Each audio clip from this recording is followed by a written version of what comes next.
All right. It is Sunday morning, 11:02 a.m., and this is Sports Talk 916. Special broadcast time today. Obviously, big game today in the NFL for the West Coasters and America's team. It is 49ers versus Cowboys, and we wanted to bring on a very, we'll call him a big Cowboy fan, one of the biggest personalities in Sacramento that you may know, and that is Dave Deuce Mason. He'll be joining us in just a few moments. We'll set the show first. Obviously, Greg Rosa is not here yet. He is on his way. He will be here, so do not worry about that. He had some realtor problems, so he's inbound. So don't worry. Greg will be here, and we will get it all normal as the time goes along. I'm having headphone issues, but we'll work on those as well.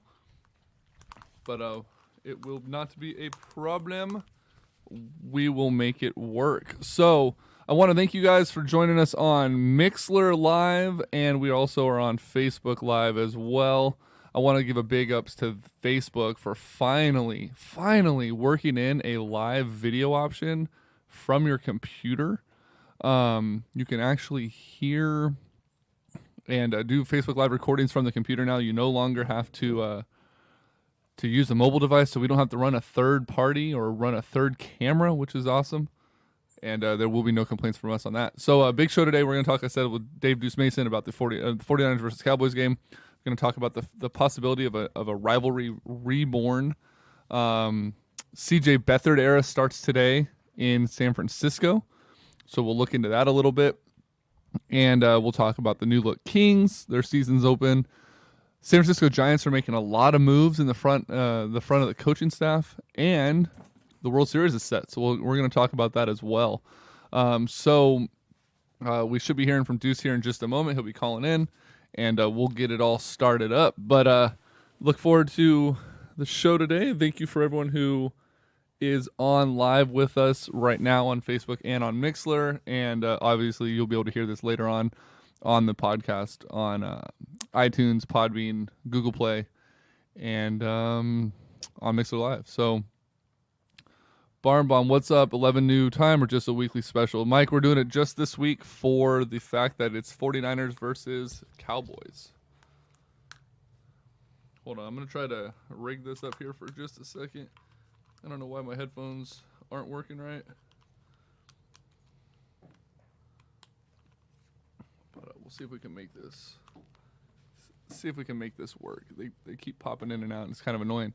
But yeah, Mike, this will not be the regular time unless we just have a huge contingency of listeners. So this may work. I mean, especially with the 49ers doing a lot of their games, obviously on the 1 o'clock start time, which is always helpful. But we'll see. But no, as of right now, we will be back to the 8 p.m. Pacific time start time next week. So now we're just going to go ahead and wait for Mr. Mason. I'm going to go ahead and shoot him a message, let him know we are ready for him. And we'll get this thing started here. So let me see if he gets that. He'll call in. But what's up, Troy Morris? Yes, let's go Niners. I'm looking forward to it. It should be a good game. CJ Beathard, or Bathard, as the Rob Anybody and Don show was referring to him earlier. That was pretty awesome. But I'm looking forward to it. We'll talk about that here in a moment with Deuce. And hopefully Greg will be here momentarily as well to join. You will see a lot of dog butts walking around. And you'll see a lot of you'll probably hear a lot of dog butts. We're actually out in the backyard. We're in the back of the studio this week. And yep, there goes Thor walking by. So yeah, let's go. Let me go ahead and get Deuce on the line.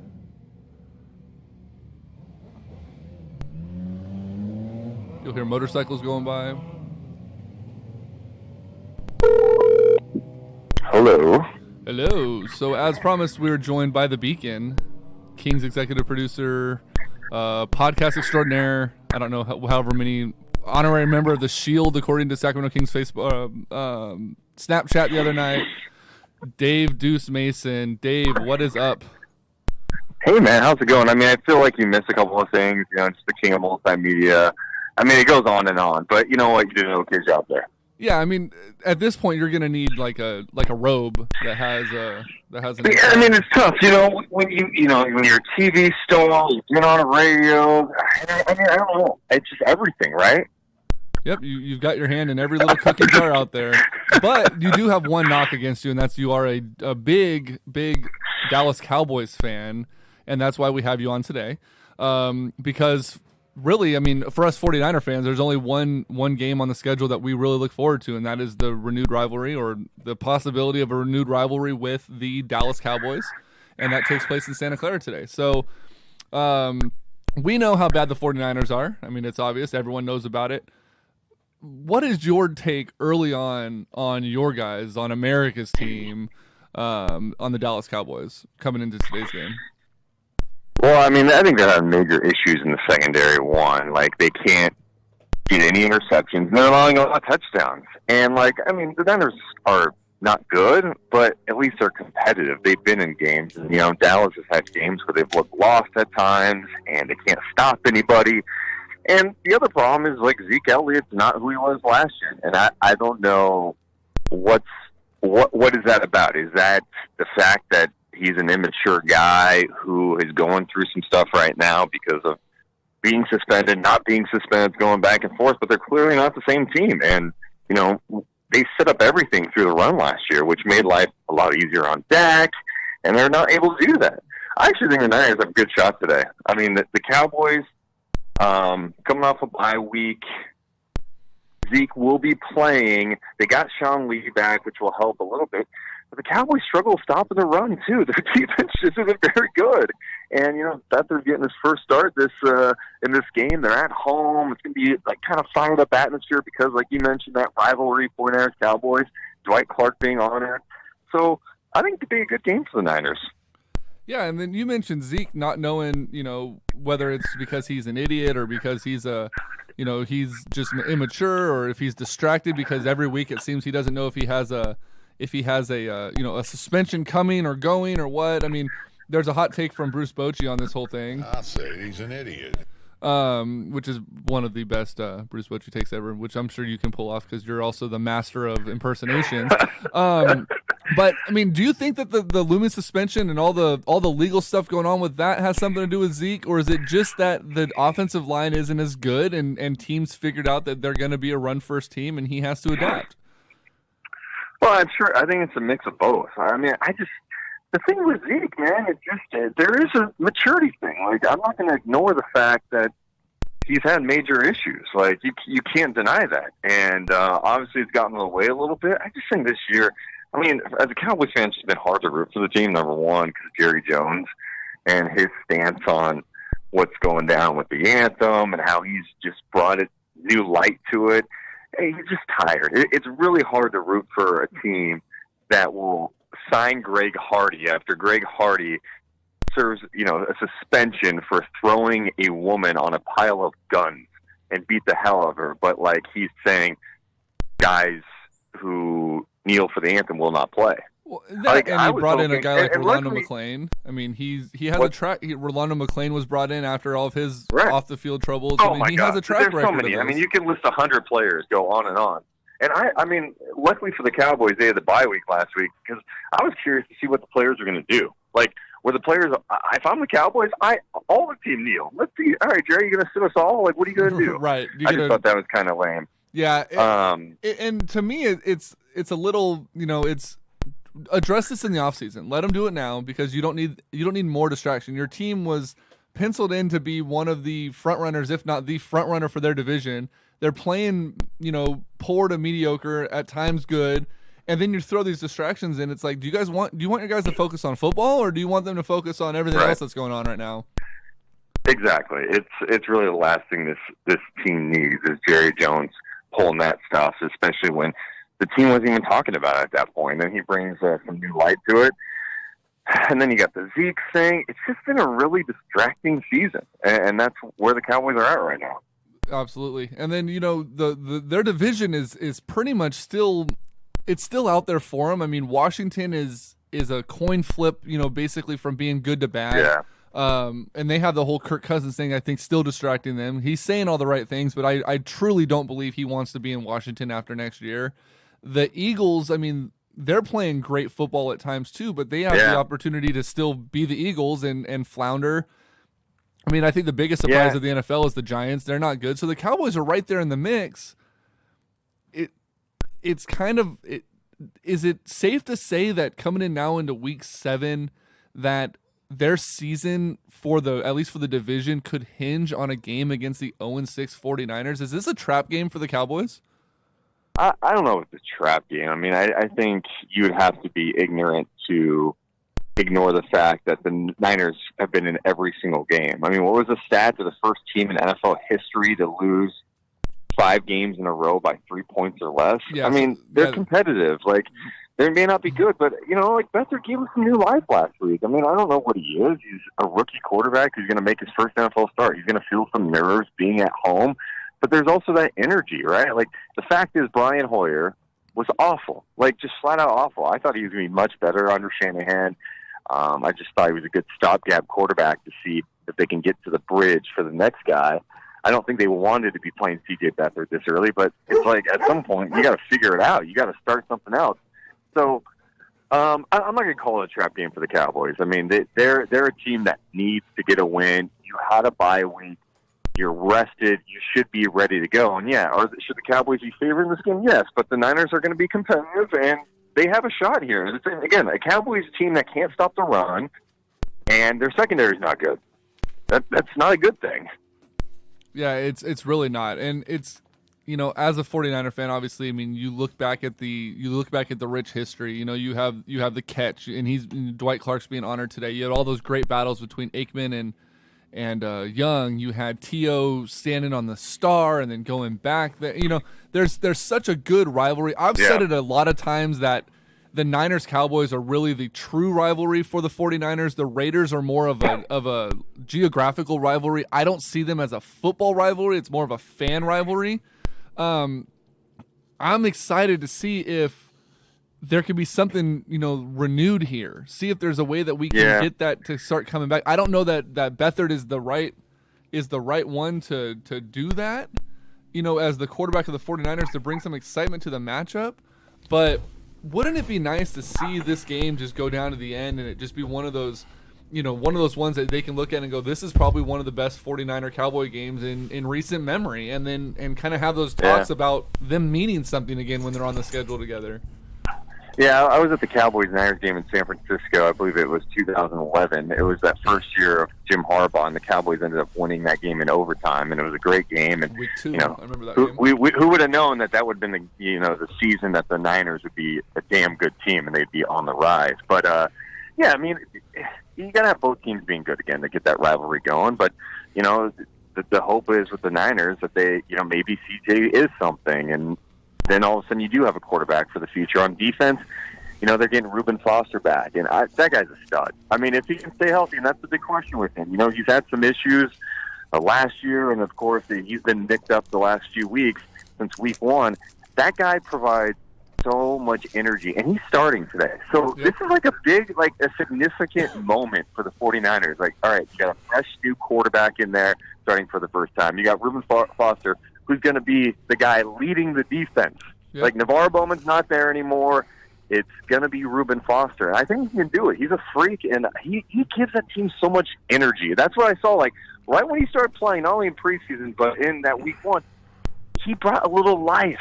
He brought some life to a defense that needed it, and that's going to be a big spark for them. Yeah, I feel that the Navarro Bowman move to release him, try to trade him and then end up releasing him, is a big indication that the Niners are confident that Foster's healing properly and that he'll be okay the rest of the way to go. Because I don't think you let Bowman go, who could easily be a great mentor to Foster, whether he's hurt or not, if you don't see tons of upside in him. Like I said, I'm looking forward to the game. It's going to be fun. Hopefully it's a competitive game. Mike Barnbaum just confirmed what you said. The 49ers are the first team in NFL history to lose 5 consecutive games in which it was 3 points or less. All their games this year they've lost, minus the first game, is a combined like 13 points, which is unbelievable for this team. They just don't finish games. So it'll be a good one. It starts at 1 o'clock today. They're in Santa Clara again. A lot of Cowboy fans are making the trip down there. It's gonna be a rowdy place for Beathard's first start, but I think it's gonna be a good atmosphere for him to get some scales on his skin a little bit and toughen up. But how much time do we have with you, Deuce? Hey, I'm here. Yeah, you got me. Right on. So I wanted to talk to you about something that Greg Rosa finally showed up, by the way. Yeah, I got here finally. Thanks. Hi, Deuce. Yeah. I wanted to ask you something that Greg doesn't have much input on, and we'll kind of switch. God. We'll switch gears. Wait, you could have done that when I was gone. Yeah, I know, but you had to wait. This is called Jesus Christ. punishment for not being here. WWE TLC's today, and viral meningitis is sweeping through the locker room on Raw. We know Kurt Angle's about that. Kurt Angle's back. That's what I was going to ask you, Deuce. How do you feel about Kurt Angle making his ring return? Do you think it's just? You think it's going to be lackluster? Is he going to do much, or is this all just to get people to tune in since everyone else is dying? Well, I think viral meningitis might be the greatest thing to ever hit the WWE locker room because I did not care about TLC at all. And then as I was sitting at lunch the other day and I checked Twitter and I see Kurt Angle's back, I thought it was a joke. So did I. Yeah, number one, Kurt Angle being back, awesome. I'll start there. Kurt Angle being back is great. He can still wrestle. I'm telling you, he's gonna do his best. I don't know how much WWE is gonna show him off. And obviously this is a way to get excitement, to get people to pay for TLC or to get WWE Network and check it out. I mean, honestly, this is not ideal. I think the best thing would have been is if he came out in the Royal Rumble. That would have been, oh my God, like a surprise entrance. But their hands were forced here. They had to add some excitement here. Like, what are we going to do? This is a big deal when we just reunited the Shield and one of the members is dead. Can't go because he's like dying or something, right. You know? So they had to do something flashy, and I like it. Like, okay, cool. I don't know, it's not going to be the same, but at least it's something. That was one thing. And then the match of Finn Balor versus AJ Styles, it's a match everyone wanted to see. It's the dream and match. We're going to see it. And, I mean, I'd much rather see that than Finn Balor or the Demon versus Sister Abigail. That was ridiculous. Which is like the worst feud WWE has had in a long time. The way they have mismanaged Bray Wyatt and Finn Balor, embarrassing. It's been terrible. It should be.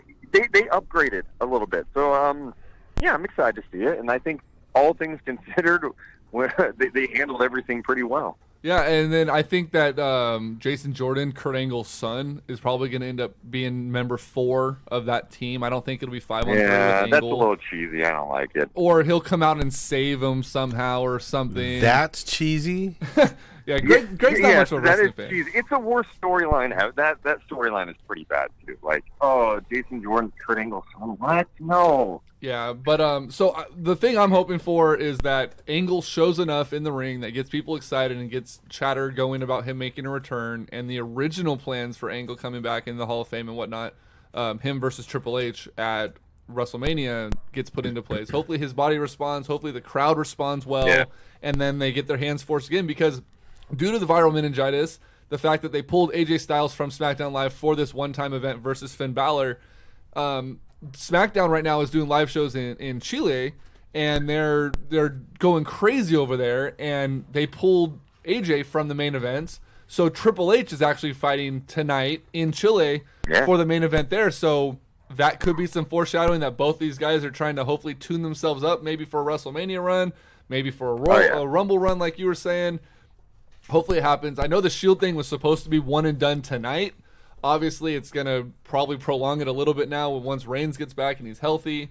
So I'm looking forward to that. Sorry, my neighbors are outside and my dog doesn't like them.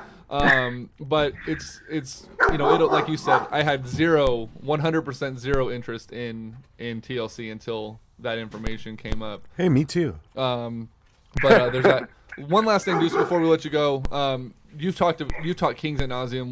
We won't have you rehash everything. You guys, especially last night, you were on the post game live with Henry Turner since Jason was with Sac State. But let's talk Giants real quick, 'cause I know you're a big Giants fan, and the front office. But we can talk Kings too. I'm not trying to talk Kings. We can talk whatever. All right, Greg. Since you just got here, you want to talk Kings and the youth, or you want to talk Giants and their movement? Let's talk Kings. All right, so we'll talk Kings then with the executive producer of radio for the Sacramento Kings, Nice. right? Dave Deuce Mason. What is your early take on this team? I mean, they're young, they're exciting, they're 1-2. Nobody, and I was at the home opener. No one expected. Thanks, Greg, by the way, for that. No one expected the Kings to be within 5 or even having the lead in the fourth quarter with the Rockets team. You know, barring they didn't have Chris Paul. Yeah. This team showed some heart. They came back a couple nights later. They beat Dallas. Last night they laid an egg. But what is your early take on this young roster? My early take is that I'm super excited about De'Aaron Fox. I think he's a stud, and he doesn't look like a rookie out there. He's got tremendous presence on the court, tremendous confidence, how he carries himself on and off the court. His speed we knew about. His defense, his on-ball defense has been tremendous. He's got great length. I mean, he's 6. People don't realize, like, you stand next to a guy, he's 6'4". He's not a small guy. He'll add to his frame. His jumper has been a little hit or miss to start the year, but, you know, it doesn't look ugly. Like, that's the thing. It's not like it's a broken jump shot. Like, I'm looking at Markelle Fultz, the number 1 pick, who changes free throw shooting is just terrible. He can't make anything. And De'Aaron just gives me hope. And like the other night, wasn't knocking down a shot. So he became a playmaker, and he showed that by having 10 assists in that game against Dallas. Overall, I think the Kings are going to have trouble scoring. We're seeing that early on. 79 points last night. And the thing that's the big concern to me is, like, they got to get to the free throw line. Yeah. Their first 3 games, first game they were 8 of 10 from the free throw line. 9 of 13 game 2, 9 of 13 last night. You have to get to the free throw line more, especially when you're not scoring the ball. Like, Buddy Hield right now cannot make a shot. He has been struggling since the preseason. He is 1 for 11 last night. So the best thing for Buddy Hield to do is to attack, to get contact. I think sometimes he'll drive and then kind of fade away where he's not getting contact. He needs to get to the free throw line. De'Aaron Fox, 1 for 1 from the free throw line. De'Aaron, you can get by almost anyone. I need you to attack the hoop. Like, they need to get some easy opportunities, especially when they're not shooting well. I mean, last night, they shoot 36%. So scoring's going to be an issue. Rebounding's going to be an issue. And the biggest thing I would say is just patience, I guess. I mean, these young guys work their asses off, and I compare 2 situations. Phoenix, the Kings' next opponent, and the Kings. I'm watching Phoenix early on. I was watching their game this morning, a replay against the Clippers. This team and their young guys, they have a young roster like Sacramento. They play uninspired. They play no defense. Josh Jackson's got a terrible attitude. Marquise Chris a terrible attitude. I saw that in Summer League too. And then I look at the Kings, and you've got guys who just grind. They work hard. They're good guys. And I think it'll pay off in the long run. You just got to be patient. Do you think Bogdanovich is going to make a difference when it comes to getting to the free throw line? He's got, that's kind of, I mean, from all I've seen was a little bit in the Olympics, and that's about it. Yeah. From what I can tell, that looks like that's a part of his game that he might be able to bring to the Kings and maybe rub off on Fox a little bit. Yeah, I think he's going to be able to step in and help out right away because, you know, he's a rookie, but he's also played professionally. You know, he's 24, 25 years old. He's high basketball IQ, a good passer. He can shoot the rock. The issue that he had in the preseason in his limited time, they didn't play him a ton in the preseason because he's been playing so much basketball over the summer. They're trying to kind of ease him in. Mm-hmm. The problem is he tries too hard to fit in. Where the Kings need him, and I know Jaeger's told him this, they need him to be aggressive. Like, hey, Bogdanovich, you can score the rock. We need you to score the rock. So be aggressive, shoot it. Don't just always look to pass. But yeah, I think he can have a big impact for the Kings, and they need shooting at this point because they cannot shoot. Yeah. I've noticed one thing with Buddy too that kind of bothers me. You talked about him driving and then fading away. I think it's just, I don't know if it's the fear of doing the wrong thing or if it's just young indecisiveness, but I've noticed a lot where he'll drive in, turn, where he normally would fade away, keep his dribble alive, and then just kind of dribble in circles instead of kicking the ball out or making that initial pass. He holds the ball far too long on many circumstances. Do you think that's just unfamiliarity with the offense, or is that just him, you know, like I said, the uncertainty, or what do you think's up with that? Because it happens a lot. Well, I think the perspective is, you know, Sacramento, I mean, the league as a whole, the training camp this year was so short I mean, it was so short compared to years past, and the Kings played a ton, 5 games in 8 nights or something like that. So that's tough to get everything going chemistry-wise when you've got they had 11 new guys on their training camp roster, and they're supposed to put in like an entire new offense. I mean, it's going to take them a while. Like, honestly, I just think that the Kings, will get better as the year goes on offensively. I think as De'Aaron Fox gets more minutes, Bogdanovich gets comfortable. Buddy Hield's a streaky shooter, but he'll get it going. He's not afraid to keep shooting. Once they start getting more comfortable together, it may take like 25 games. I think you're going to see a much better team as the year goes on. And the reality is, what you want from this year is simple. You want your young guys to look better in January than they did in October. And then in April, you want them to look much better than they did in February. You just need to see growth. You just don't want to see guys take a step back. Like if Scal's not playing well late in the year, that's a bad sign. If Willie's not playing well, bad sign. You get the point. So you just need to see that growth. Like this year, it's not about wins. They just need to see their young guys continue to grow and to show that they have something for the future. Right, and Kings fans are in a frenzy. They're talking playoffs. They're talking 41-41. Who said 41-41? Your boy Keith Jogonatis is claiming playoffs and a 500 record or better. He was claiming playoffs after the first preseason win. That's true, but Charles Barkley said playoffs, and I think that got people excited because he's on TV and apparently he's an expert when everyone knows that he's Charles Barkley. But I mean, realistically, what do you think a number for a Kings fan to maintain sanity throughout the season is a good barometer number for this young team to reach on a win or a win level? I think before the season I had him like 24 to 27 games. And I was talking to Doug Christie the other day. He's like, I could see them. This is I think before the home opener. He said I could see them getting 35.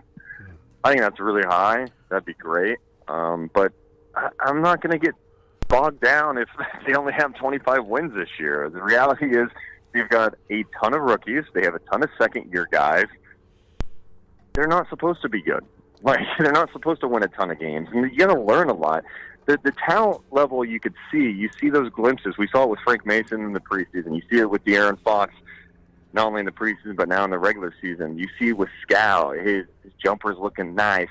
He's got to get better defensively, but last year at this time, Scal was getting ready to play a game in Reno. Like, we didn't know much about Scal until the final 25 games of the year, and I think our expectations get so out of whack. Like, there's definitely signs that these guys could be decent players in the future, but you got to let them go through the growing pains. I mean, 41 wins, that would be stunning. If the Kings win 41 games this year, we should have a parade in downtown Sacramento to celebrate that. That would just be shocking. Absolutely. What was the all-time high for a DeMarcus Cousins Kings team? Was it 31?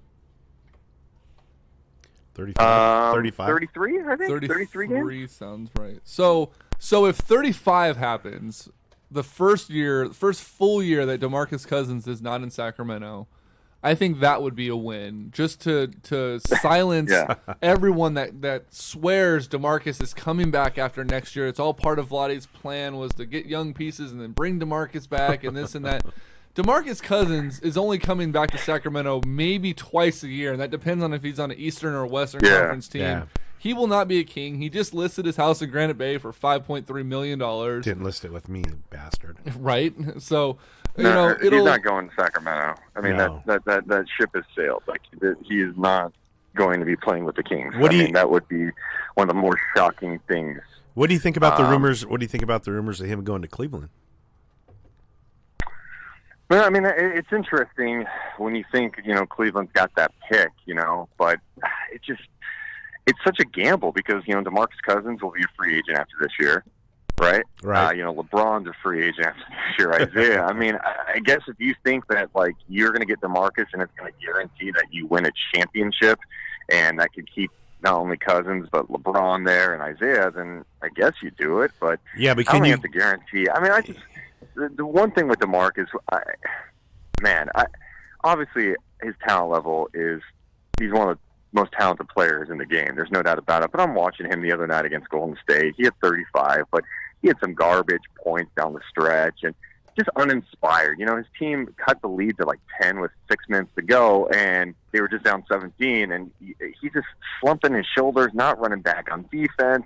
Draymond says after the game, we had trouble stopping him, so I said, I'm going to get in his head. And it's like, those are the things that he's got to get past. And we've been talking about this. This is now his 8th year, and he's been unable to get past those issues. And until he gets past them, I don't know if he's really going to turn it around. Like, the thing I've always said is, okay, let's say DeMarcus Cousins does get in the playoffs. How's he going to be when the emotions are ramped up, when there's more on the line? Like, he can't control his emotions on the floor. And so I don't know. I mean, the Cleveland stuff could be interesting, but I'm not sure that propels them to beat the Warriors either. Yeah, and who can guarantee? I mean, one of the things you said was if that guarantees them a win, a championship with DeMarcus, I mean, we all like him as a person and he did great things in the community, but can you really say that that's going to guarantee them beating the Warriors? No, not at all. No, you can't. Barnbaum's on our chat box on Mixler, and he wanted me to remind you about Sac State winning a game with a 4-string quarterback, which I know you don't care about, so we're going to skip that. But then he also wants me to remind you that DeMarcus Cousins' return is on Thursday, but also it's the return of Rajon Rondo, because he was such an integral part of the Sacramento Kings' rebirth a couple years ago. Well, if Mike was up to date on his news, he would know that Rondo will not be playing in that game because he just had surgery a few weeks back, so he will not be playing in that game. But no, that's going to be an interesting night, honestly. Like, I'm very curious to see what kind of reception DeMarcus gets. I think it's going to be mixed because I think Sacramento's really split on him. They loved his talent, but they were also frustrated by him. So I think he'll get a mixed reception, and he'll be super fired up. It's going to be a TNT game, so there's that added thing. And even something like Buddy Hield may be a little extra fired up. Remember, the Pelicans drafted him, and they let him go. Yep. Like, he's going to be a little amped up. I think it's going to be a fun night. Do the Kings do a video montage before the game, welcoming him back or thanking him for his Didn't time they do that here? already? Didn't they do that already? Or did they do that last year when he made his? No, because they only played in New Orleans last year. They didn't do he hasn't been back in Sacramento yet. I thought he had. Yeah, this is his first time back in Sacramento. I'm not sure what they're going to do. I'm sure, they'll give him a decent intro, which will maybe extend out. Scott Moak will probably extend out DeMarcus Cousins' name a little bit. Normally they would go through the visitors, and it's like, James Harden and right. Chris Paul. They just go through it pretty fast, and maybe he gets DeMarcus and, gives the old school DeMarcus Cousins intro. But I don't know. I mean, you got to remember, too, DeMarcus Cousins wasn't completely happy with the front office after the trade either, so I don't know what the feelings are. But, yeah, it'll be a fun night. He's going to be emotional. I think fans will be emotional. And I don't think I've ever wanted to win a game more than I want to win Thursday against the Pelicans. I want the Kings to win that game so bad. Yeah, that'll be a good one. First home win on the year, against the former face of the franchise, whether he was deserving or not of that. And I think that place is. I mean, opening night was electric, but I think Thursday night's going to be crazy. One last thing, Deuce, before I let you go. Like I said, I was there Thursday or opening night. Is Little John the worst halftime performer in the history of halftime performers?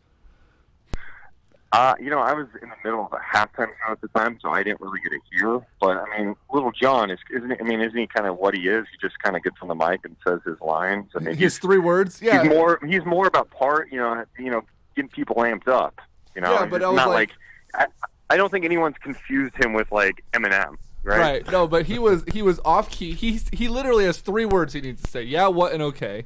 He was off key. He wasn't on beat with the Usher songs that he was trying to dub over. To me, that would be the equivalent of DJ Khaled going out on stage and just yelling his name over and over again with that trumpet blast that they always put in the back of his songs, trying to pump a crowd up. I don't know. I just thought that was kind of it was cool, but at the same time, I could see him doing like, the pregame, how he was up in the DJ booth and then, doing some stuff midway. But let's not have Little John ever perform a halftime show again, because that was just, that was bad. I can't believe how much time you're spending breaking down a Little John performance at halftime of a game. Welcome to my world. Because sometimes you just got to touch on the little things. You're saying he's off key? I think the people, the crowd seems kind of into it. I don't know. I mean, I don't think anyone's going, this is awesome. Are you like Simon Cowell? Are you like American Idol? What's going on? They were into it. He was a little pitchy, playing, dog. He was a little pitchy. They were playing songs in the background that everyone enjoyed. I think everyone kind of toned out Little John. So, Deuce, you're all over the place. You're on, obviously, you're on the Kings radios from time to time on the pre and post game and halftime shows. You and Morgan Reagan have a tremendous podcast on the Deuce and Mo Podcast. You guys air daily throughout the week on YouTube and Facebook Live. Where can folks find you? Where can they follow you? And what's upcoming for Dave Deuce Mason? Check out deuceandmo.com. We'll have plenty of cool content with the Kings too. We're going to be doing some cool digital content throughout the year, so make sure to keep posted to the Kings social media platforms. I'm on Twitter at Deuce Mason, deuceandmo.com. Yeah, pretty simple. Awesome. Well, Deuce, I appreciate you taking time out of your morning. Hopefully we'll have you on again, and we're going to be trying to do a live show soon at Fort Rock Brewery off of Hazel in the old Spaghetti Factory building, so I will let you know. Hopefully you and Mo can maybe make an appearance out there. We'll have you guys on and do a little chit-chatting. And maybe I'll be on time, too. And maybe Greg will be here on time, and he'll hear the whole interview with you. So I appreciate you taking your time. Enjoy the game today and your festivities. I know there's no King stuff today, so you actually get a somewhat day off. And hopefully the Niner-Cowboy game will turn out to be a good one. Sounds good, man. Appreciate you guys having me. All right, have a good one. Thanks, Deuce. Thanks. Awesome. All right. Awesome. So, gotta love Dave Mason. He's one of the coolest guys in Sac Radio and Sac Media. So, now that you're here, Greg Veroza, what's Rough up? morning. How Rough you doing? morning. Rough morning. So, little late night last night. A little bit too much card playing, but Did you try that drink? Huh? Did you try that drink?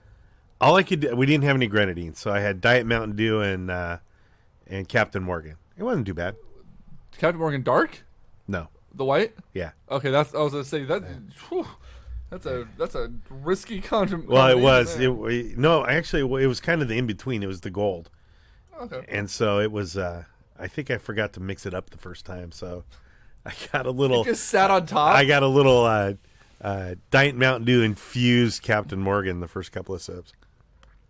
That's funny. So, interesting. So, did you win? Second.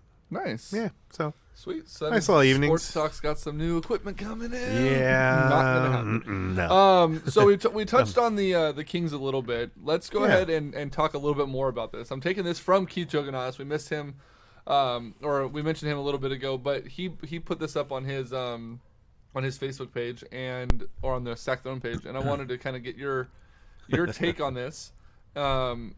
And we'll go from there. So this season for the Sacramento Kings, who do you think the Kings' top scorer will be at the end of the year?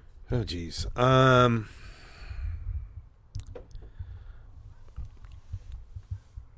Bogdanovich? You think it'll be Bogdan? Yeah.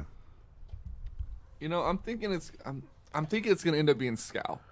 I think Scal's going to find his game. He's going to figure his way through things, and it's going to be good. But I also haven't seen Bogdan play, so nobody don't know has. what we're going to see from him. Kings MVP.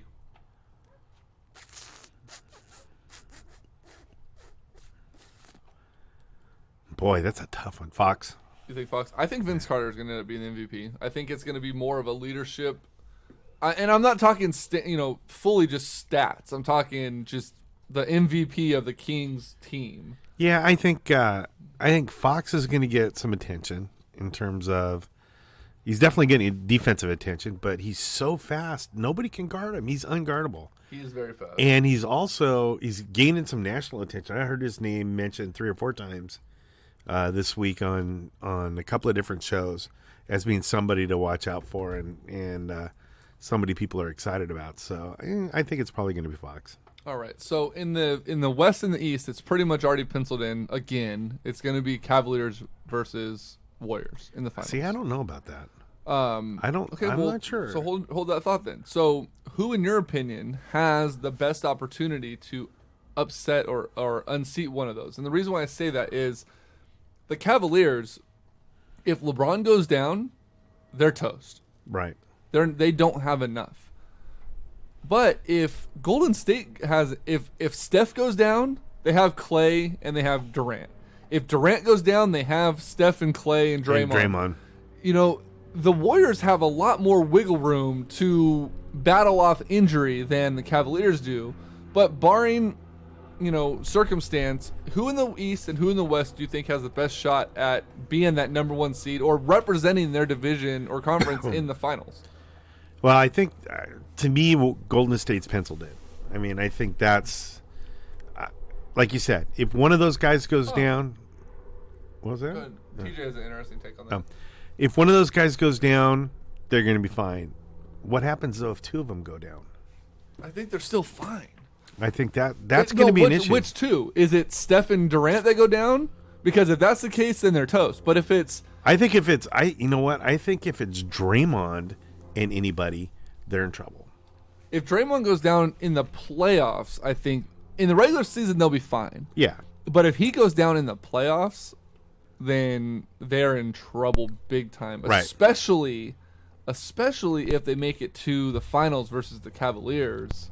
Because Draymond is the only one really that can stick with LeBron physically. He doesn't slow him down. Damn dog. She hurt her leg. She's limping around like an idiot. What is she? They're the only ones that can stick around with the Cavs when it comes to Draymond. Yeah, and in the East, now I think with the big injury that they had the other night, I think that's hurt Boston's. Yep. But I still kind of like them. And here's the thing, and I wrote this. I was kind of being a smartass yesterday on a couple of posts. And Not you, really? Yeah, I was. I was in a good mood yesterday. There was a couple DeMarcus posts out there and talking about how great he was and blah blah. Do blah. you feel sorry for DeMarcus? Nope, not at all. not at all. No, he's making his bed and he's lying in it. But I put this out there and I was kind of half being a dipshit and half actually kind of wondering then I asked Deuce about this. There's a lot of rumors about him going to Cleveland. I mean, that's been from the beginning, the rumors. Special guest. Yeah, Hey, right. Thor. What happens if Cleveland does pick up DeMarcus? Is he going to be a distraction there? I mean, that might be the one single thing that could take down Cleveland. What effect is he going to have on Cleveland and their playoff chances? So right. I think that I haven't put Boston completely out of the picture yet. And I was kind of thinking about one other team too, and this is gonna be really coming out of my ass. Hey, go. And it's gonna make our friends at Corner Pub really happy. I think you need to watch out for Philadelphia. Really, the 0-3 Philadelphia 76ers. Huh? Yeah. Well, I mean, I think they're in the same position that the Kings are in. I mean, they got a lot of young players. They got a lot of guys that have a ton of potential, and the East isn't that deep. They can make a run. And they could be right in there. And, like what Deuce said about the Kings, you want to see those guys better in... TJ agrees with you. He says the Sixers will be a playoff team. Yeah. You want to see them better in January than they are in October. You want to see them better in April than they were in January. And if they can make those strides and if they can stay healthy, Joel Embiid, if they can stay healthy... a sixth-place team could make the finals. Right. Hold that thought. Let's do this. The iPad for our soundboard is at 1%. I want to get Tony's commercial in real quick since he's active, and then we'll jump back into this. Okay. Hey, guys, I'm excited to announce a new partnership with Antonio Pacheco from Folsom Lake Ford. Tony has been my go-to sales guy for a number of years, and he's come on board to bring the awesome sales buying experience to each and every one of you. All of his information is on our website at sportstalk916.com, but if you're in a hurry and you're looking for a new car, give him a call today. Antonio Pacheco, area code 530-218-7069. He will answer all of your questions in regards to the car buying experience, and he is the main guy that I trust in the Sacramento area for all of your car buying needs. Again, Antonio Pacheco, Folsom Lake Ford, 530-218-7069. All right, cool. Gotta pay the bills. We gotta get you a new commercial, too. Yeah. Well, that was the plan today. Yep. So let's go through this real quick here. I got a list of questions throughout the NBA. We'll just kind of quick hit them and we'll move on. So, Greg Veroza, who is your prediction for the NBA champions? Warriors. Yeah, how about going out on a limb on that one?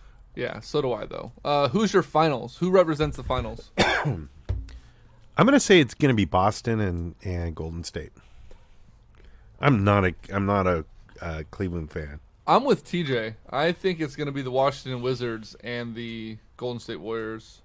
Yeah, I hadn't thought about them, but yeah.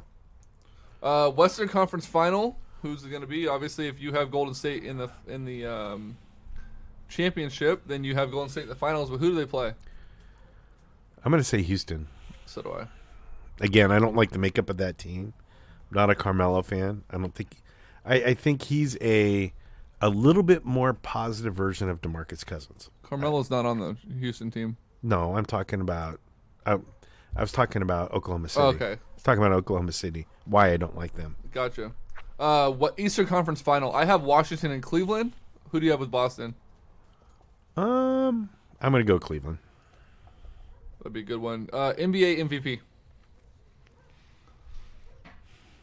I'm gonna say Steph. Steph? I think a player takes the jump up this year, and it's Kawhi Leonard. Yeah, I could see that. Defensive Player of the Year? I'm gonna go Kawhi. I'm going with Rudy Gobert. Yeah, good pick. Good pick. Rookie of the Year. Homer pick? Because I'm about to take a homer pick as well. I was gonna go with one of two in California. Fox or Ball? Yeah, and I was gonna say the dad, but no, let's go Fox. LeVar. Yeah, I got Fox as well. Most improved player. This one's always hard because you never really think about who was good but wasn't that good. God, I don't know. I got to think about that one for a minute. Yeah, that one is kind of hard. And now that I have it written down, I'm like, fuck, I don't know. I don't know. Oh, you know what? I am changing my MVP because, thank you, TJ, Giannis Antetokounmpo. Oh yeah.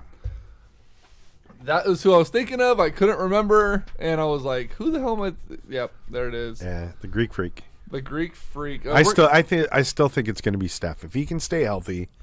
I think, and he's taken a lot of steps forward, and it's not like he can get a whole lot better, but I think that team's got one more year together, and he's going to be able to step out even more.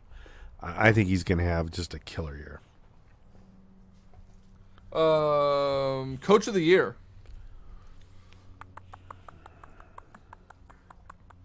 I'm going to go the Boston coach. So am I, Brad Stevens. Yeah. Especially if they can overcome Gordon Hayward's injury. Yeah. Biggest surprise team. Philadelphia. That's what I have as well. And worst team. Brooklyn. You know what? I'm going differently than you. I'm going with the Chicago Bulls. They're going to be the worst team in the NBA this year. There's another one too. Phoenix? Yeah. I don't mention. I mean, they got guys that were top 3 picks that aren't even playing right now. Yeah. I mean, they're a dumpster fire. They're TJ, I was going to say Joel Embiid for most improved, but he only played 25 games last year. So I don't know if he would even be eligible to be most improved player because he didn't play enough. Comeback player of the year, maybe? He could be comeback player of the year, but not most improved player of the year.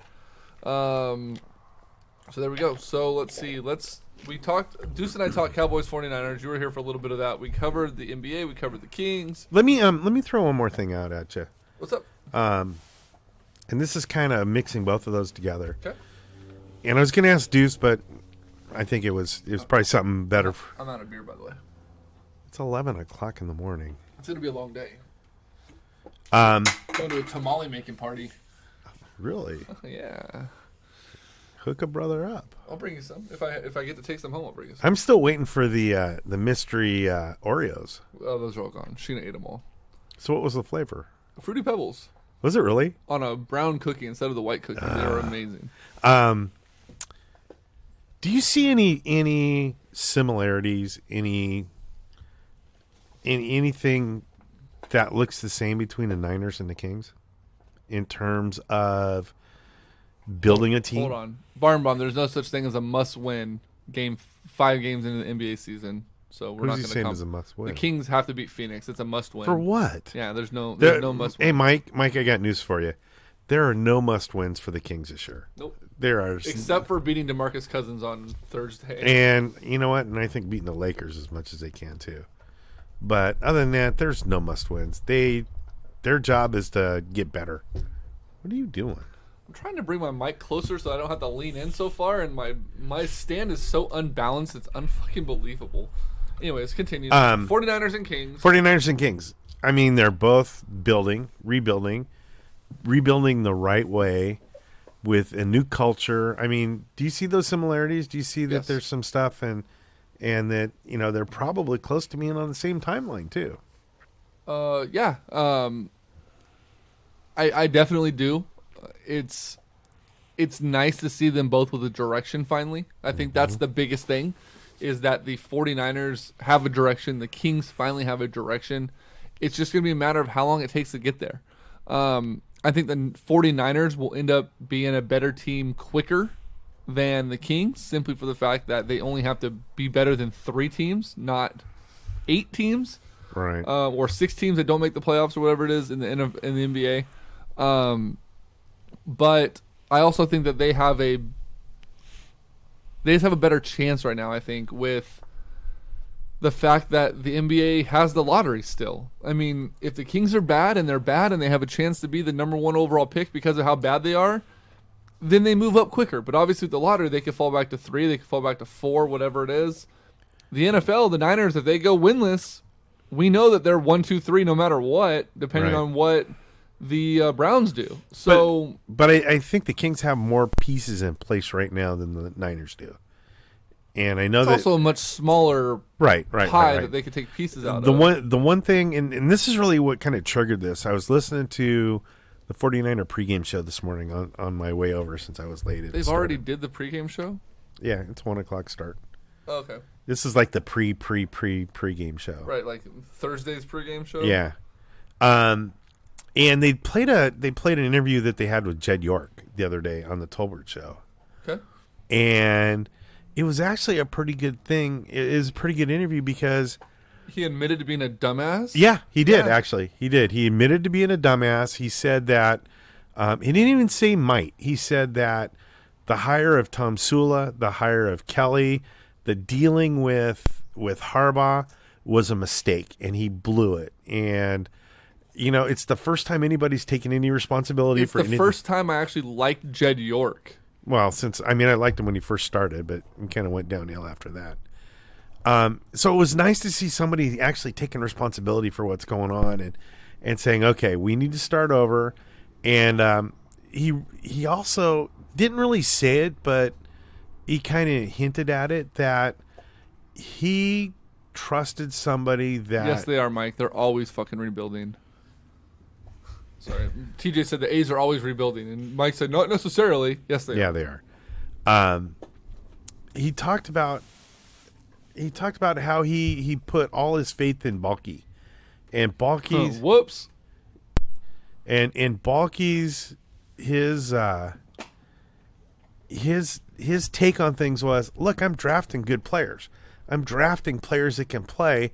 We just have bad coaching. And he pretty much said, you know, it took me a little while to figure out that wasn't right, that we weren't drafting good players. We didn't have the quality that we needed, and we needed to make a big change. And he goes, that's why I gave those guys 6-year contracts, so that we can start over and rebuild and make improvements and correct those errors that were being made. A fucking punter! You're right. I'm just going to play that until the fucking iPad dies. Punter! I say he's an idiot. Me too. Those still make me laugh. So, you know, it was cool. And I kind of... iPad died. Perfect. Nice. Good timing. I kind of see the same thing here in Sacramento, where Vivek didn't really come out and say anything, but that's kind of the thing that says he's admitted he's making a mistake. What are you doing, looking at yourself? No, I'm reading the... Oh. So Jeff Jones is saying that is blasphemy. Just imagine if he had put all of his faith in Harbaugh.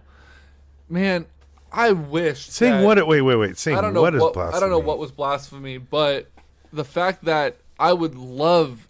If you could roll back time And can you imagine? So Judd York says, I put all of my faith in Trent Baalke, and I let him do everything that needed to build the team. Yep. Can you imagine if that flipped and he said, you know what? Trent Baalke is a dipshit. I'm putting all my faith in Jim Harbaugh. What does Harbaugh need? What does Harbaugh want? I think it still blows up. I mean, I'm looking at Harbaugh in Michigan right now, and I'm seeing the same things I saw in San Francisco. It's his third or fourth year. I think just the makeup of Harbaugh is not a good fit for long-term success. It's his ego is the problem. Right. So, as much as I hated to see him go, it was a bad fit. I think it was a bad fit. Harbaugh in San Francisco, I think it was a bad fit. Baalke in San Francisco, I think it was just a dumpster fire waiting to happen. And as much as I hate to say it, I'm glad that Harbaugh's gone because I don't think he would have done finish that thought. No, I just don't think he could have pulled off. I think his run was over.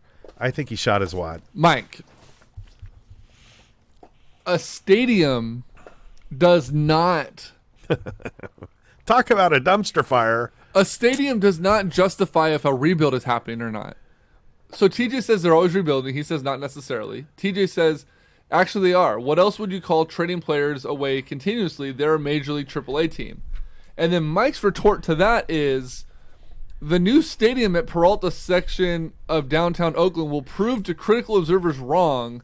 They will play in the Coliseum through 2022 season. What does that have to do with being? What does that have to do with rebuilding a team? Now, they're rebuilding a stadium. Now I can see Mike's point. They're showing commitment to the future, and in 95% of the new stadiums that are built, there's a upswing in interest. There's a new series of fans that come out to want to see the stadium. There's going to be an influx of cash. And the only problem TJ is just won that argument. By the way, I'll let you finish, then I'll tell you what he said. Well, I mean, so I can see that, Mike, but I think you're going to have the same thing that happened in Detroit. You build a brand new stadium, holds 20,000 people, and for opening night, even with giving away tickets, they had 9,500 people. Pistons? Yeah.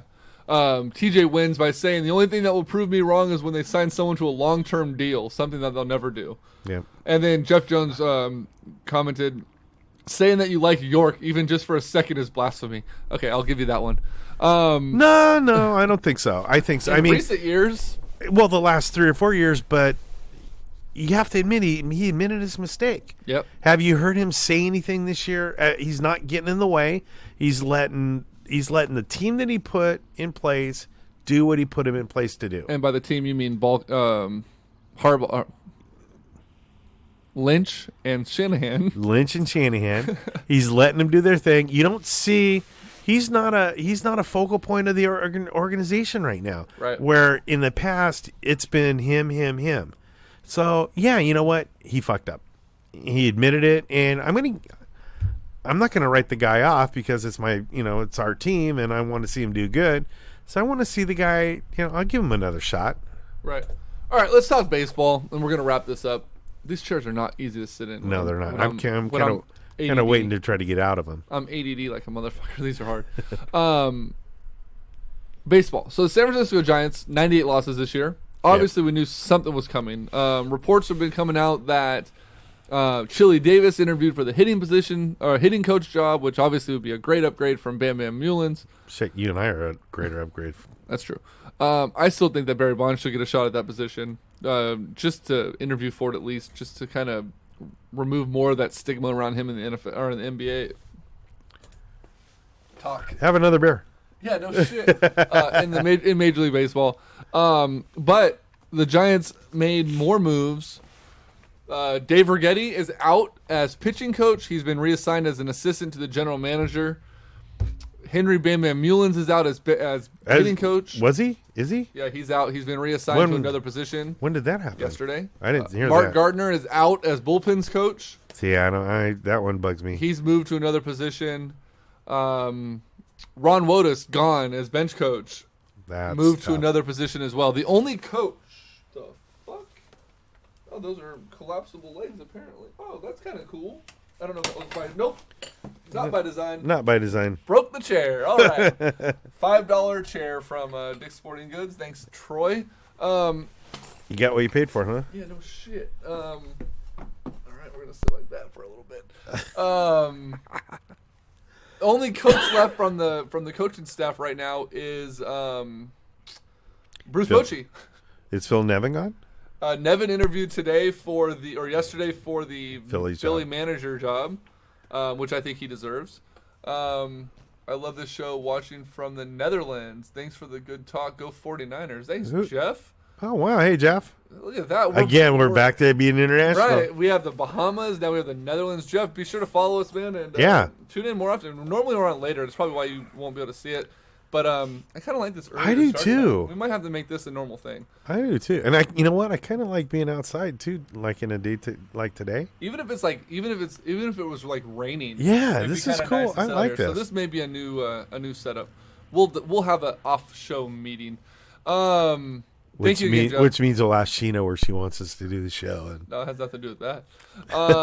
So one name that comes to mind for hitting coach or pitching coach that I would love to see, and he was just released by the Chicago Cubs from their pitching role. Yes, is Chris Bosio. I like that idea. I thought the same thing. When Sacramento guy, was born and raised here in Sacramento.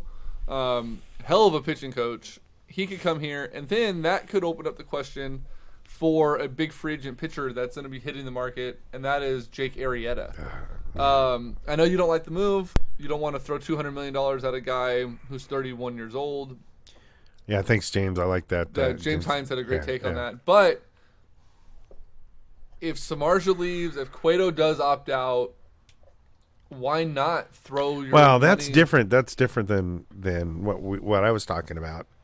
What I was talking about is giving them, going with the idea that those guys are all going to be back. And I don't think that... Yeah, if they're all back, I don't think you even call Arrieta unless he's willing to take a huge pay cut. Now, if Cueto opts out, okay, now let's talk about it. What about if Samardzija leaves?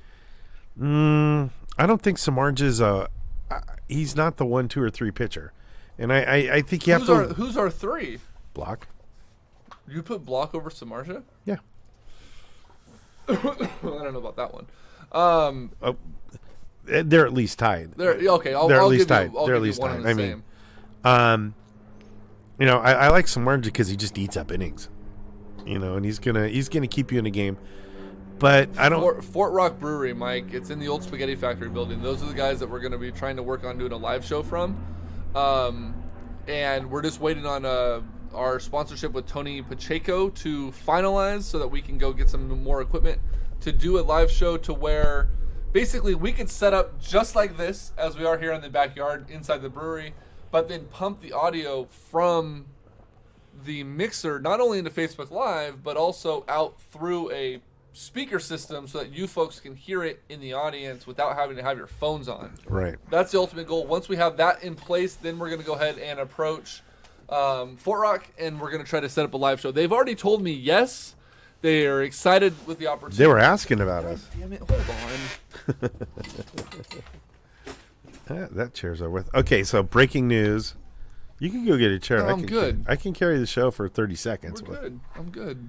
Breaking news. Browns Pro Bowl left tackle Joe Thomas misses his first NFL snap with arm injury. Ends at 10,325 Snaps? consecutive snaps. Fuck, that's pretty awesome. So, I mean, he hadn't missed a snap since he started. Hadn't lost What's a up, shoe. Ernest? Hadn't lost a shoe, hadn't done anything. And I guess he has a left arm or an arm injury today. So Ernest Wong is actually just joining and listening on Facebook Live. He's currently at Levi Stadium. It'd be kind of fun to see what the atmosphere is right now. Can you get him on the phone? I can call him. Hold on, Paul. I'm gonna call you. I figured out a trick with this phone. You have to plug it into the mixer when it's already connected, otherwise it doesn't work. Oh, okay. There you go. You can talk. This is the point where you would talk. Oh, is it? Oh, okay. Well, I wasn't sure what was going on. I don't know. What were we talking? Oh, we were talking about the Giants. What about? There's a big name out there right now that. Go ahead. Oh, wait. Do you want me to hold? Or you Well, want me... now that it's ringing, we'll hold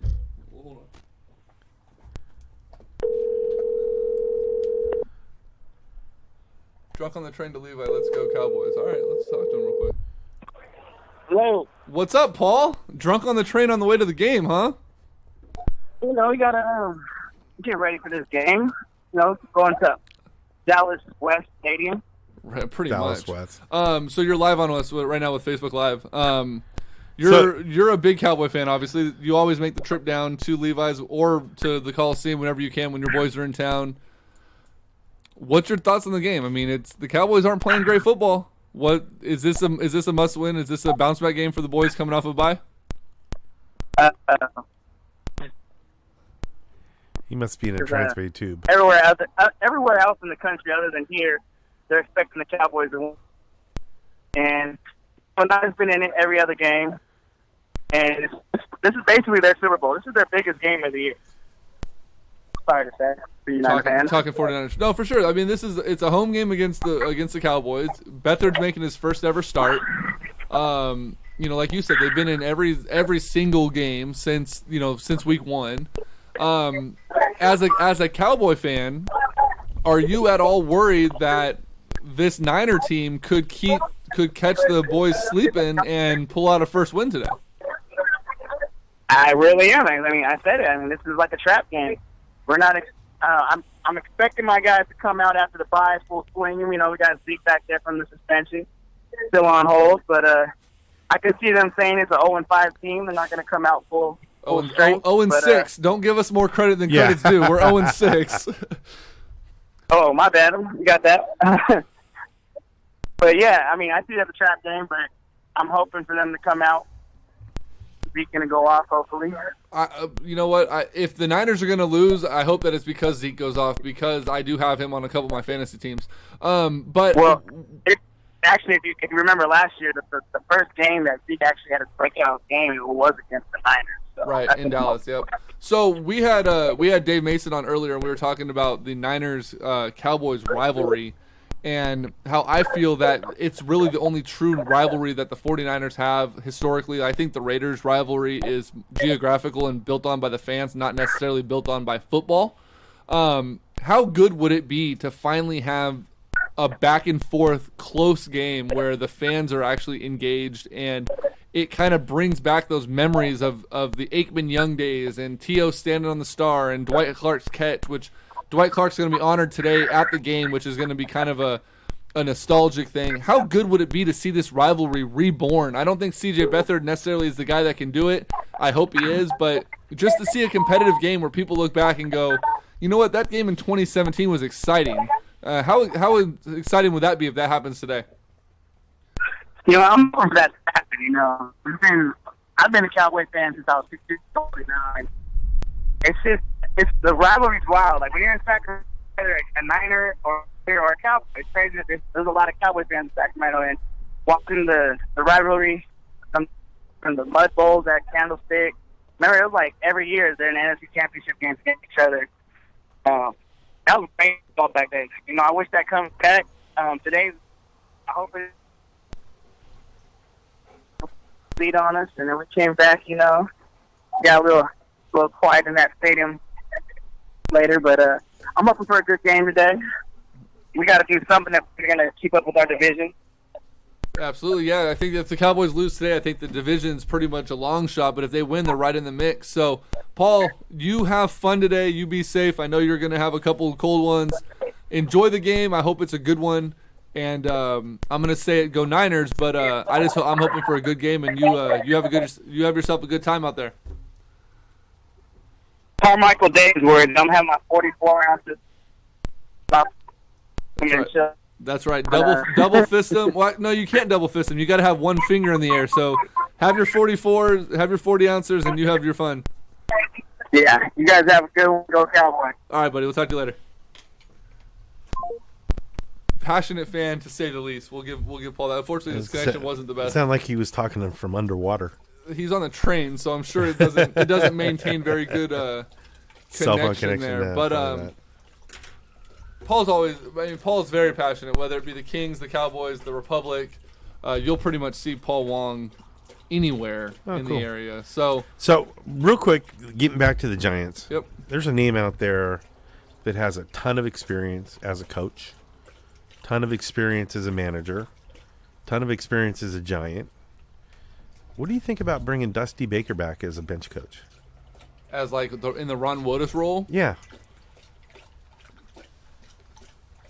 Jesus Christ. Kid Wotus? Or I'm sorry, come here, Limpy.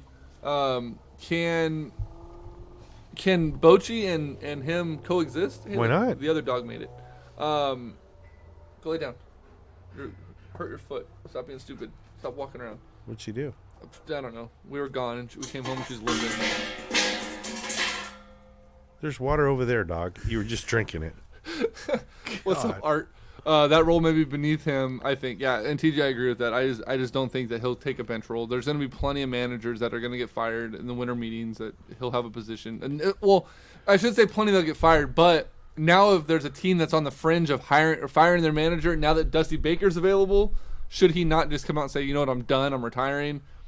I think there's a manager job out there for him. I don't think he has to take a bench. Well, he got, he got fired, but the general manager basically said it was over his dead body. I mean, no, it's not. Did you not see the tweets that came out? The last one I saw said that it was against the general manager. There was an interview with the general manager in Washington that basically said, we love Dusty for everything he's contributed, multiple National League East championships, but winning games in the regular season doesn't mean anything. He was fired simply on his postseason I missed record. that. I didn't see that. I'm sorry. Yeah, he came out and basically said, we don't give a shit about the regular season. If you're not winning the playoffs, we don't give a fuck about you. And they fired him. Karma's a bitch, ain't it? Right? So maybe you shouldn't sit Steven Strasburg when right. He's having the best year of his career. Let's see. Giants, we talked about that. You think Bochy's safe? Yes. Bochy's, yeah, he's not going anywhere. Yeah, but he's not going anywhere. Last thing we do before we close up today's episode is the World Series is set. It is the Dodgers. You know what? Let me back up. As a baseball fan, you got to give the Dodgers credit. We've said that multiple times on this show. They had a great year. Barring that 14-game streak in the middle of the season, they had one of the best runs of 53-7 or whatever, 54-3 run or whatever it was. Right. Where they basically just whooped everybody's ass. They made it in the playoffs. They finally showed up. They made it to the World Series. So congrats to the Dodgers. As a Giants fan, I say fuck the Dodgers. Fuck them. I hope they suck balls and go Astros. The Houston Astros are representing the American League, and I will say this, Barn Bomb, you're listening. The A's need to follow suit of what the Astros have done. They were terrible for years. They drafted high. They drafted high-profile players or high prospects, and they stuck with them. They didn't trade them. They didn't panic and go get a big bat or a big guy to bolster a one-year team. They rode it out. And guess what? They're in the World Series with little guys like until Jose this year. Altuve. Until this year. Well, yeah, they went and got Verlander, but that's because they already had one of the best teams in baseball, and Right. they just wanted to make him better. I think Verlander stays there too. I think he likes it there. So do I. I think he enjoys it there quite a bit. It is going to be the Houston Astros versus the Los Angeles Dodgers. It opens in L.A. I'm excited that it's not the Yankees. For the fact that the Yankees have so many championships, but I just don't think that the Yankees, with Aaron Judge striking out as much as he has been and their bat streaking, that they have the pieces in place playing baseball right now to beat the Dodgers. True. And Houston has, we were joking about this last night, the best inch-for-inch player in the history of Major League Baseball. Inch for inch, all 5'6" of him. I was amazed to know that he hit 25 home runs the last 2 seasons, being 5'6" at second base. He won the American League batting title this year, batted well over 300. Yeah, he's your MVP. 5 home runs in the postseason already, 3 in the first game. And then he went 0 for 12 until this series. The last 2 games of the series, hit 2 home runs. Jose Altuve is a beast. He is. He's the littlest beast in the history of Major League Baseball. Inch for inch, the greatest player in the history of Major League Baseball. If it can't be the Giants, it needs to be an NL team to win the World Series. No, it doesn't. Who said that? Jeff Jones. No. It can be any NL team except for the Dodgers. Yes. I root for 2 teams, the Giants and whoever's playing the Dodgers. So Right. that means go Astros. I'm looking for. I think it's gonna be a very exciting World Series. I think it goes 6 games. I think it goes 7. I don't think it can. I don't think it can go 7. I don't think Houston can outlast the Dodgers in Game 7 in Chavez Ravine. Well, I think it can go in Game 7. I mean, I think it can go 7 games. You think the Dodgers win it? No. Then it can't go 7 then. Why? There's no way Houston beats the Dodgers at home in LA. I disagree. I mean, you're gonna have all hands on deck. It'll be Kershaw on short rest likely, and Verlander or Keuchel. Right. Or both of them. Can you imagine? That's what I was gonna say. That's what I was gonna say. All right, I agree with you. You can't at that point.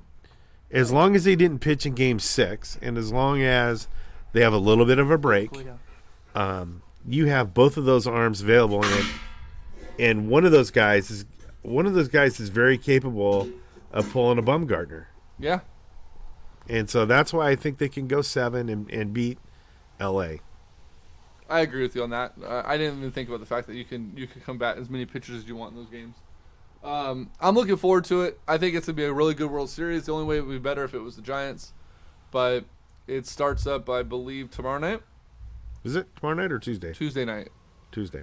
Which is good because tomorrow I'm getting a root canal done and I'm not going to want to drink baseball. How did your wife enjoy the Kings game with the root canal? She was fine. Was she drank her beer at Sauce with a straw. Nice. Yeah, and how was Sauce? It was good. It was actually really good. We didn't get a table. We just stood at one of the side tables. Did you get appetizers or dinner? A lot of beers are on tap, really good ones, and then we got their brisket nachos. Ooh. $20 nacho. Oh shit! It was about the length of my laptop there, which is a 17-inch MacBook Pro. If you've ever seen one of those for comparison. Holy cow! And it was stacked about that high. It was amazing. We plowed through the whole thing. 4 of us did, and it was good. I'll go back there again. It was maybe not on a game night, maybe just on like a Wednesday, but no, it was good. It was definitely a plus. It was cool. So cool. When's your next home game? I don't know. We haven't picked our games yet. I thought you did. No, Monday. Just no one could go to the home opener, so you took him. Yeah, and I got him, so I appreciate that. Yep. So for Dave Deuce Mason, who was our special guest earlier today, for Greg Veroza, for Paul Wong, and for me, Greg Bull, I thank you guys for tuning into this early edition. What do you guys think about this earlier show? We kind of liked it. Yeah, we'll have to. If you guys liked it, message us. Let us know. I definitely want to see what the input is on this.